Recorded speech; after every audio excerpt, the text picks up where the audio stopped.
Bonjour et bienvenue dans Space. Dans quelques jours à peine, l'Agence spatiale européenne mettra un terme à la mission Rosetta.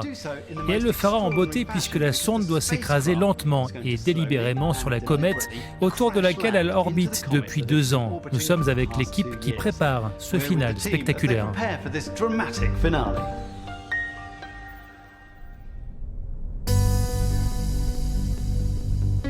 L'histoire de Rosetta aura été digne d'un feuilleton à rebondissement.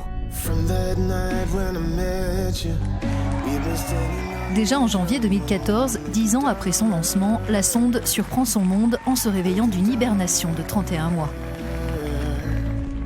En novembre de la même année, son robot Philae réussit l'exploit de se poser sur la comète Chury. Il rebondit 2 fois sur sa surface avant de disparaître. S'ensuit une belle moisson scientifique à mesure que Rosetta observe la comète, notamment lors de son passage au plus près du Soleil. Dernière surprise, il y a quelques jours, la sonde retrouve Philae coincé entre des blocs rocheux. Désormais, tout le monde attend la suite. Nous allons nous poser sur la comète une nouvelle fois, mais là, ce sera avec le vaisseau mère. La sonde n'est pas faite pour se poser, elle ne survivra pas à l'atterrissage, ça ne fait aucun doute.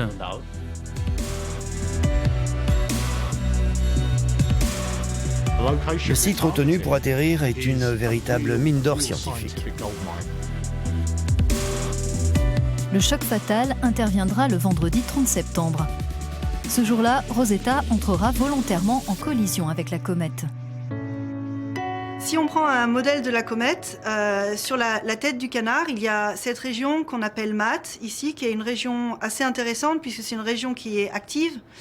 Et en particulier, sur le côté, là, il y a ce qu'on appelle des pits, donc des trous, en fait, qui produisent du gaz et des poussières. Et donc, l'idée, c'est d'arriver avec Rosetta et de venir se poser au niveau de ces trous. Les scientifiques, gardiens de Rosetta, ont veillé sur elle pendant 12 ans. Mais ils ne pourront pas la sauver lors de sa prochaine manœuvre. La structure en fait d'un satellite est toujours très très légère et donc très fragile. Et Rosetta en particulier n'était absolument pas faite pour résister à une gravité puisque c'était un satellite en orbite autour d'une comète, un petit corps très faible. Et donc, au moment de l'impact, Rosetta s'écrasera par terre, les panneaux solaires, l'antenne s'écraseront sur le sol de la comète. Rosetta restera sur la comète pour toujours, puisqu'il n'y aura aucun moyen de l'enlever de la surface de la comète. La mission s'achève parce qu'en suivant la comète qui s'éloigne du Soleil, la sonde reçoit de moins en moins d'énergie via ses panneaux solaires.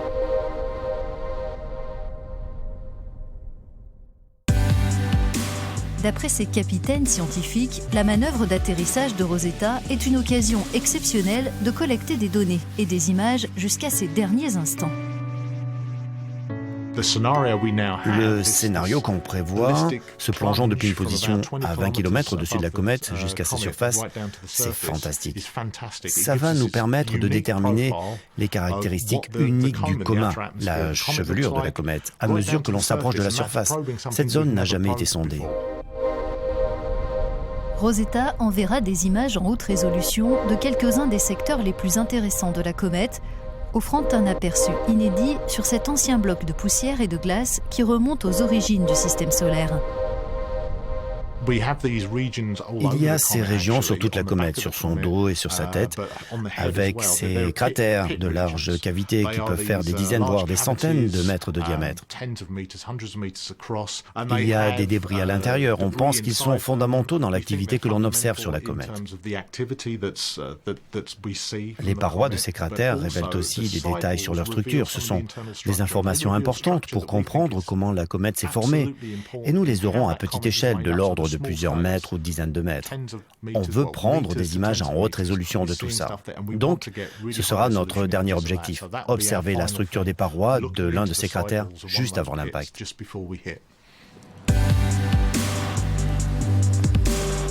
Pour réussir ces dernières tâches, Rosetta doit être opérationnelle dans les tout derniers jours avant le choc, lorsqu'elle volera près de la comète et effectuera sa descente finale. En volant très près de la surface de la comète, le plus gros risque, c'est que nous ayons des difficultés de navigation, donc pour prévoir la position exacte de Rosetta. D'un point de vue technique, c'est beaucoup plus compliqué que lors de l'atterrissage de Philae. Lors de la descente, les opérateurs n'auront pas le temps de faire des ajustements. Les équipes récupéreront les données et devront croiser les doigts. Si on a de la chance, on gardera le signal jusqu'à la toute fin. On ne sait pas quel élément de la sonde touchera le sol en premier.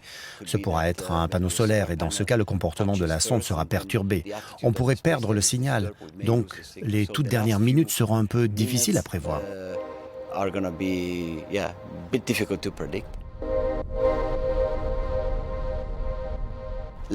Au final, quand la sonde sera sur la surface, on perdra le signal. Elle sera programmée pour ça parce que on ne veut pas laisser sur la comète un engin spatial qui resterait allumé et qui pourrait polluer l'environnement radiofréquence. Donc Rosetta s'éteindra et ce sera la fin de la mission.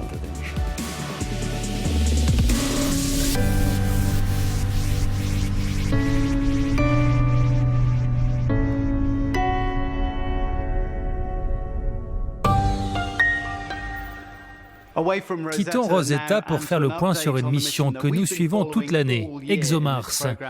La sonde orbitale est en train de s'approcher très près de la planète rouge et le suspense s'intensifie. Voici le nouvel épisode de Destination Mars.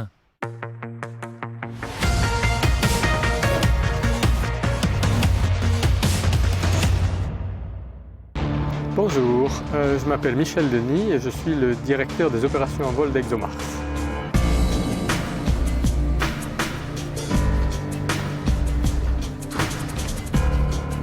Nous avons fait l'essentiel de la phase de croisière. Nous avons quitté la Terre il y a un peu plus de 6 mois et dans quelques semaines, nous allons arriver à Mars. On ne peut pas retarder, ne serait-ce d'un seul jour ou d'une seule minute, le moment de l'arrivée à Mars. Donc tout dépend de nous et le décompte est en cours sans qu'on puisse l'arrêter. Les chances de réussite de l'orbiteur TGO sont très élevées. Et les chances de réussite de l'atterrisseur Schiaparelli sont élevées également, mais bien sûr, c'est plus difficile d'atterrir sur Mars que de se mettre en orbite.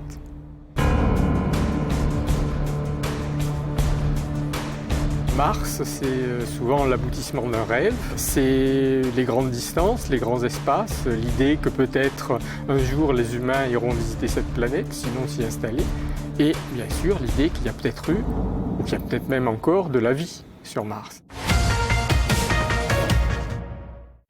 Notre émission est maintenant terminée, mais rendez-vous très bientôt pour vivre le final spectaculaire de la mission Rosetta en direct sur Euronews et euronews.com.